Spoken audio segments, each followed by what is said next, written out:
religion. Others disagree and point to the primitive treatment in Muslim countries of women and other minorities. So let's discuss this now. We're joined now by Reza Aslan, a scholar of religions, talking about how women or circumcision for women, not respecting the rights of women, not respecting the rights of gay people. And what's your reaction? And then we'll talk. The argument about the female genital mutilation being an Islamic problem is a perfect example of that. It's not an Islamic problem, it's an African problem. Well, wait, because he says it's a, hold on a second, Reza, because he says it's a Muslim country problem. He says that in Somalia... Yeah, but that's... Yeah, and that's actually empirically, factually incorrect. It's a Central African problem. Eritrea has almost 90% female genital mutilation. It's a Christian country. Ethiopia has 75% female genital mutilation. It's a Christian country. Nowhere else in the Muslim majority states is female genital mutilation an issue. Reza, be honest though, for the most part it is not a free and open society for women in those states.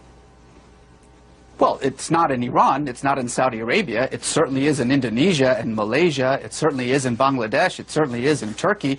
I mean, again, this is the problem, is that you're talking about a religion of 1.5 billion people, and certainly it becomes very easy to just simply paint them all with a single brush by saying, well, in Saudi Arabia they can't drive, and so therefore that's somehow representative of Islam. It's representative of Saudi Arabia. Wait, we're not talking about women in the Muslim world.